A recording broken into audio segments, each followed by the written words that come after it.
Dear students, इस video में जो क्वेश्चन हम लोग लेने जा रहे हैं वो है prove that the product of 3 consecutive positive integer is divisible by 6। तो आइए पहले क्वेश्चन को समझते हैं कि क्वेश्चन क्या बोल रहा है। हमें प्रूव करना है कि 3 कंसेक्यूटिव इंटीजर्स का जो प्रोडक्ट होगा वो क्या होगा, 6 से डिविजिबल होगा। मीन्स 6 जो है उन प्रोडक्ट्स का एक फैक्टर होगा। कंसेक्यूटिव मीन्स क्या हो गया, लगातार। मीन्स अगर जैसे हम लोग बोले 5, 6, 7 तीनों क्या हैं, कंसेक्यूटिव्स हैं क्योंकि लगातार हैं ये नंबर्स, ठीक है। तो या x प्लस 1, x प्लस 2, ये सब क्या हो गए हैं आपके consecutive numbers. n plus 1, n plus 2, ये सब क्या हो गए हैं आपके कंसेक्यूटिव नंबर्स। मीन्स डिफरेंस क्या है, 1 का।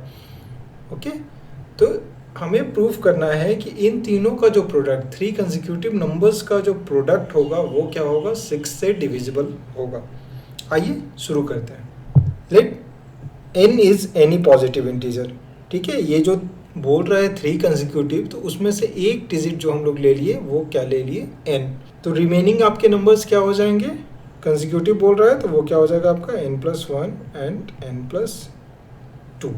इसको प्रूव करने के लिए जो मेथड हम लोग यूज़ करेंगे वो है यूक्लिड्स का डिवीजन लेमा या डिवीजन एल्गोरिदम।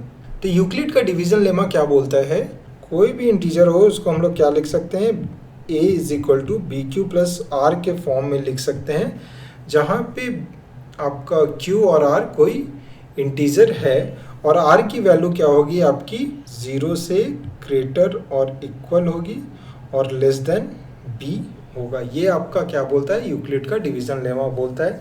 तो उसी को यूज़ हम लोग कर रहे हैं। तो n को हम लोग क्या लिख सकते हैं, हम लोग को प्रूव करना है कि 6 से डिविजिबल है, इसीलिए फैक्टर जो 6q प्लस r हम लोग ले लिए। और लेमा क्या बोलता है आपका कि r का वैल्यू 0 से ग्रेटर देन होगा और b से कम होगा। तो b यहाँ पे मेरा क्या है, 6 है। तो q and r where r क्या हो जाएगा आपका 0 से ग्रेटर इक्वल टू और 6 से लेस। तो ये जो केसेस आएंगे आपके 0 टू r का वैल्यू जो 0 टू लेस देन 6 में मूव करेगा, तो वो एक अलग अलग केस बनेगा और उसी को हम लोग यूज़ करेंगे प्रूव करने के लिए। तो केस 1 मेरा क्या हो गया, r इज इक्वल टू 0। तो n का वैल्यू क्या है, जब r 0 हो गया तो 6q हो जाएगा। हमें क्या निकालना है, n into n plus 1 into n plus 2, तो वो हम लोग करेंगे। अब क्या आ गया, n का वैल्यू 6q, तो 6q into 6q plus 1 into 6q plus 2। अब देखिए 6 यहाँ एक फैक्टर है, 6 फैक्टर है इस प्रोडक्ट का, तो हम लोग क्या बोलेंगे कि ये प्रोडक्ट जो है वो डिविजिबल है 6 से। अब इन r इज इक्वल टू 0 हम लोग ले लिए, नेक्स्ट हम लोग लेंगे r इज इक्वल टू 1। अब r इज इक्वल टू 1 लेते हैं तो n का वैल्यू क्या हो जाएगा, 6q प्लस 1 और n into n plus 1 into n plus 2 क्या हो जाएगा आपका 6q plus 1 into 6q plus 2 into 6q plus 3। Okay, अब यहाँ पे कुछ कॉमन ले सकते हैं हम लोग, यहाँ से सर 2 कॉमन ले सकते हैं, यहाँ से 3 कॉमन ले सकते हैं। तो वही हम लोग करेंगे, यहाँ पे 2 कॉमन ले लिए तो क्या बचा आपके पास 3q प्लस 1 और यहाँ 3 कॉमन ले लिए तो क्या बचा 2q प्लस 1। अब यहाँ मल्टीप्लिकेशन में 3 है और यहाँ पे 2 है, मल्टीप्लाई होके वो क्या हो जाएगा 6। तो हम लोग क्या लिख सकते हैं, 6 into 6q plus 1 into 3q plus 1 into 2q plus 1।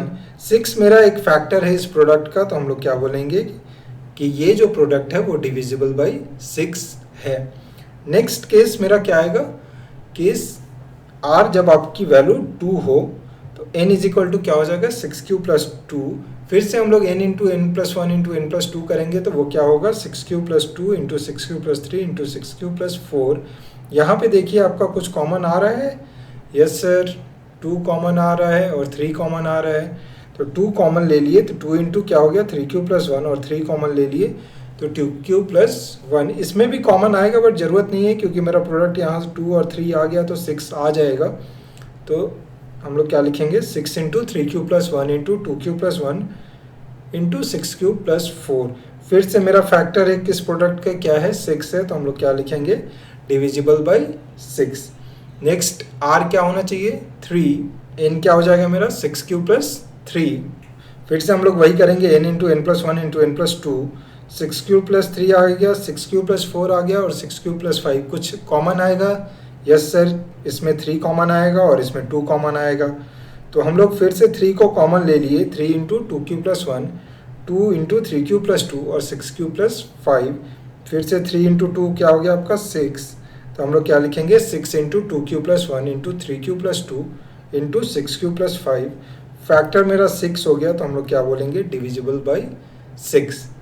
Okay, next आपका r की वैल्यू 4, तो n क्या हो गया 6 क्यू प्लस 4, फिर से हमारा n into n plus 1 into n plus 2 क्या हो गया 6 q plus 4 into 6 q plus 5 into 6 q plus 6। कुछ कॉमन आ रहा है सर? यहीं से डायरेक्टली 6 कॉमन आ जाएगा सर।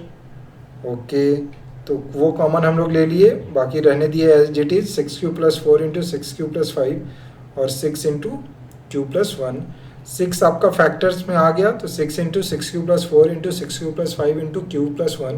6 जैसे ही फैक्टर है तो ये प्रोडक्ट क्या होगा आपका डिविजिबल बाई 6 होगा।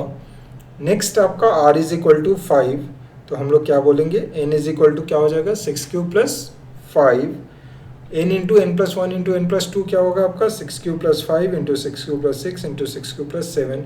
फिर से इसमें से हम लोग 6 को कॉमन ले सकते हैं। ओके, तो 6 को कॉमन ले लिए, 6 q plus 5 into 6 into Q plus 1 into 6 q plus 7। अब ये क्या आ गया आपका 6 into 6 q plus 5 into Q plus 1 into 6 q plus 7।